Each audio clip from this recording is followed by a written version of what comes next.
Have you ever loved something? I mean, really loved something. When I was a child, I'm with you.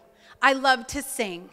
Picture it, me in the back seat of my dad's wood-sided station wagon, belting out all the hits, from the Beatles to Broadway, and my poor parents.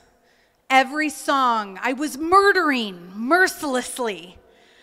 I was off-key, off-beat, and born without a mute button. But thankfully, I was born to parents that knew the value of happiness. But in March 2016, there was no more singing. There were no more happy melodies. There were no more songs. I would pull up at a stoplight next to teenagers. I'd see them happy, their windows down, the music up, singing along. I'd grumble, turn it down, it's too loud. They were on their way to somewhere fun. I was on my way to work. But I loved what I did. I was an executive in the events industry, my dream job. I got to watch 800 people witness the union of two people in love in rooms filled with roses and crystals and candles. I got to plan parties where good food and great wine brought people together. I loved what I did, who I did it with, and who I did it for. Until one day I didn't. I started trading in love for resentment. The teams I had hired, I now shrugged off when they asked questions. The late nights bonded together by war, I now resented missing things at home. I was tired all the time, and yet I never felt rejuvenated, even after a long night's sleep. I didn't realize it at the time, but I was part of a global epidemic called burnout. And burnout, it's a working person's disease. It's a global phenomenon, a syndrome that isn't in our DNA. We've invented it by not being able to manage stress at work. Simply put, burnout is when happiness leaves your work. And when happiness leaves your work, it's even easier to have happiness leave your life. Which is why I did what any normal, sane person would do. I walked into work one day and just exploded in a flurry of curse words and unprofessional behavior. I threw it all away. In an instant, I went from executive to unemployed. It was petrifying. I had always known what I was going to do, but not this time. How did I get here? How did I let this happen? I had succeeded in every way I wanted to succeed. I had titles, I had awards, I had great income. Why wasn't it enough? Well, being unemployed gives you time to think. And that thinking led to me becoming a behavioral analyst, a professional person curious about why we behave, say, and do things that we do. And now as I travel the world as a behavioral analyst and a keynote speaker, one of the most common questions I get is, how did I go from burnout to living my best life? And it starts with the lie of success. Is everyone familiar with success that looks like this? It's seemingly so simple. Go to school, graduate, get a job, find a boo, get another job, maybe a promotion, get engaged, get married, get a new car, get a new house, get a new spouse. All of a sudden you're at success? That's not how it works. This is not this linear line up. This is a rumor. It's a myth. It died a long time ago. And I think you'll join me in knowing that this is the actual reality of success. Now, full disclosure, this is my weight over the past 3 years. There have been highs, there have been lows. It's a journey.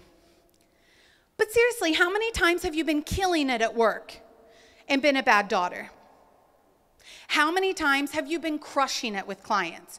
Clients love you, but you haven't called your mom, haven't shown up for wine night with your girlfriends. I think that we all work too hard, we work too long to feel this bad when success comes for us. This myth of success, well, I got more curious about it. And through my research, through my experience, through talking to hundreds, thousands of people, I'm here to tell you one very true fact. When you burn out, the absence of fire only leaves a space for a stronger flame to ignite. In my research, I found 3 things, 3 pillars, 3 foundations that can help you and someone you love navigate burnout. Because when you burn out, I don't want it to be an end game. I want you to burn out and be successful. The question isn't, are you going to be successful? It's, are you going to be successful in a way that matters to you? And the first step is be open. Dr. Dina Globerman, an expert on burnout, says that burnout happens for 3 reasons. Relationships change, circumstances change, or you've changed. That last one is pivotal. We are human beings meant to grow, change, evolve. I don't think Neanderthals had thumbs as good as we have for all of our typing. That's an evolution. And the same thing's true for your desires. Have you checked in on them lately? Have you asked yourself, how do I want to feel today? How do I want to feel in a year? How do I want to feel in 5 years? I beg of you, get intimate with your desires. Desires are put in your heart for a reason. Are you open to them? Or do you hear the calling of something and ignore it? Burnout comes for people that are not open to their desires, that are not open to answering the question, have I changed? Have my goals changed? Has things that made me happy changed? They're not open to the answer being yes. But if what you seek is what you find, then why not seek how you want to feel every day? And be open to defining it for yourself. You want to feel sexy? Good. Buy some sexy clothes. Do some sexy workouts. You want to feel young? Learn to play the drums. Go get a tattoo. You want to feel successful? You want to feel influential? Stand up straight. Put on a blazer. Show them who's boss. The second step that I encourage, and I know will impact you, is to get focused. Let me explain what I mean. When I quit my job, I mentioned I had a lot of time on my hands. One of the things that I knew I wanted to feel was healthy, so I did what most people do. I joined a gym. Now, I did what most people don't do. I actually went. I went to the gym and I got on the elliptical and I was so proud. I was like, oh, look at me. Look at all these good-looking, fit people. I am one of you. Yes. About 20 seconds in, my thoughts changed. My newfound openness to how I was feeling and thinking had made me a little more sensitive to the things that came next. Oh, I don't want to be here. Just a basic complaining. And then what happened next, I'll never forget it. It came fast and it came sharp. And the words in my head said, if you weren't so fat, you wouldn't have to work out. If you didn't eat Chinese food on date night last week, you wouldn't have to have this pain, but you do, you did, you deserve it. Rude, super rude. I had no clue that the diet of thoughts I was feeding myself were focused on keeping me down. Universally, what we feed our mind matters. So what are you focused on feeding your mind? If you're going to be mindful, what's it full of? I'm going to make the argument that it should be full of happy thoughts, positive thoughts, true thoughts. Now when I get on the elliptical, so fit, so strong, so fit, so strong. It's a mantra I repeat to myself all the time.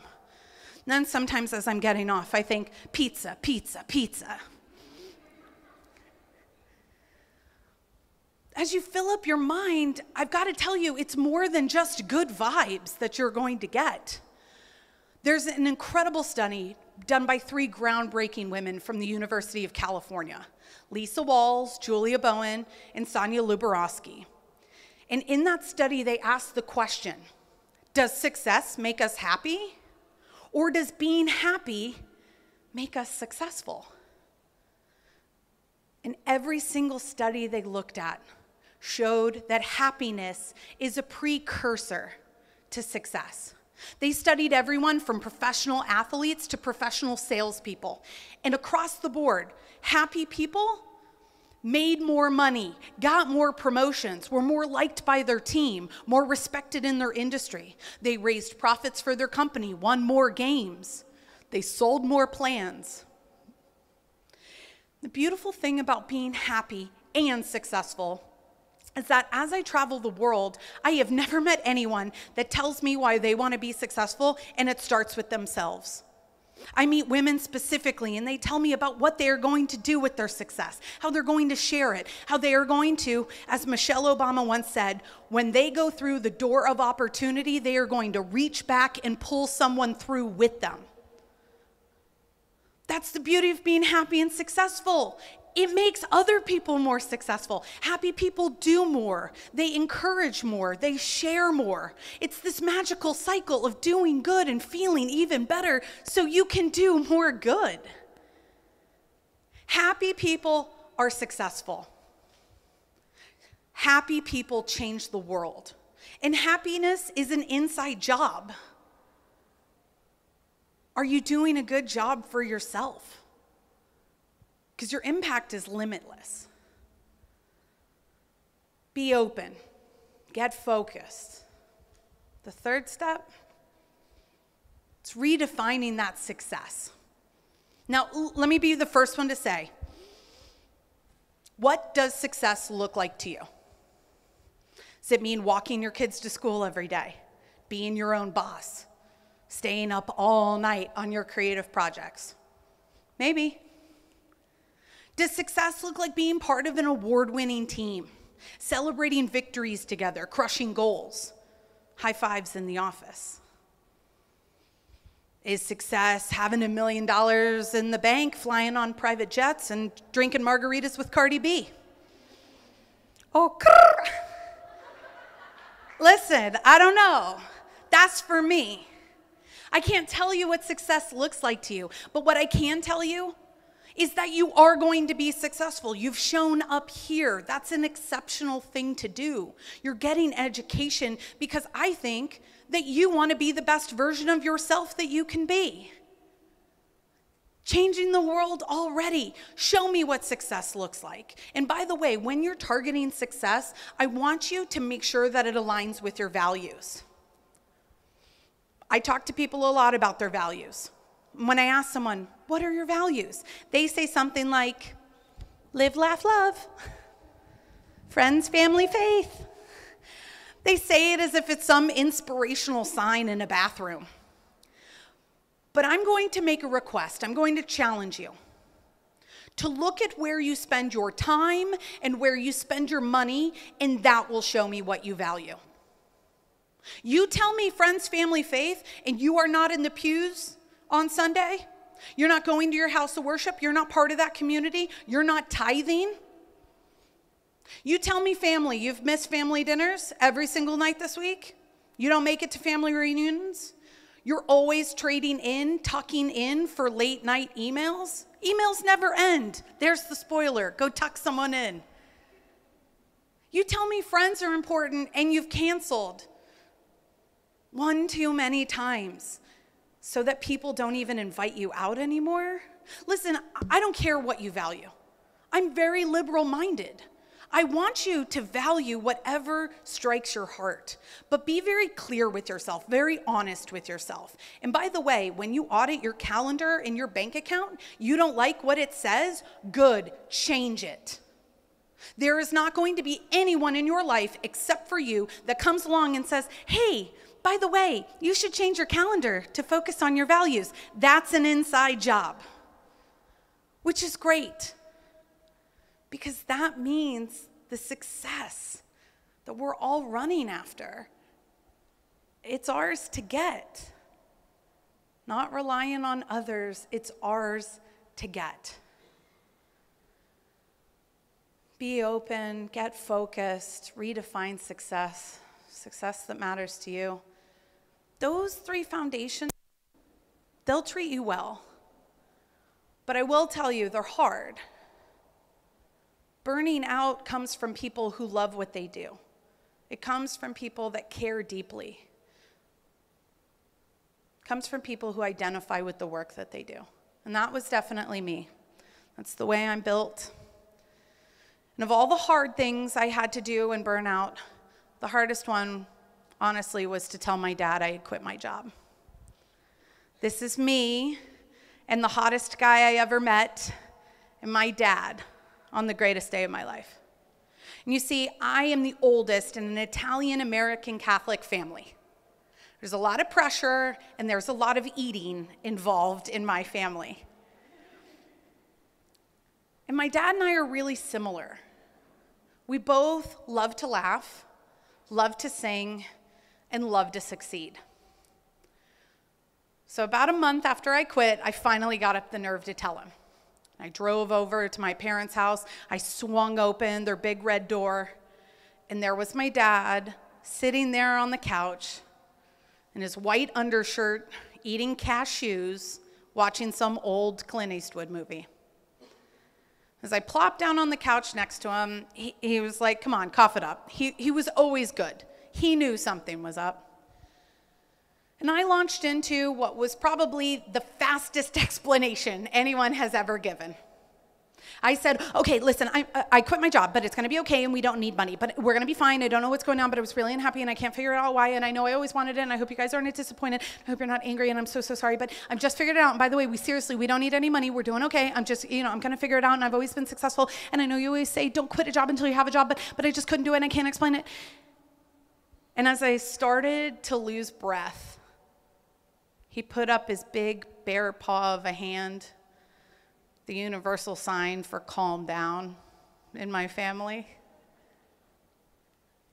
And he looked at me and he said, aren't you glad you figured it out now?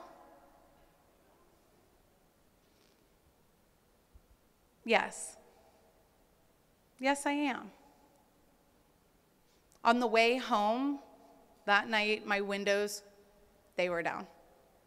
And the music, it was so up. And my voice was louder and stronger and happier than it had been in such a long time.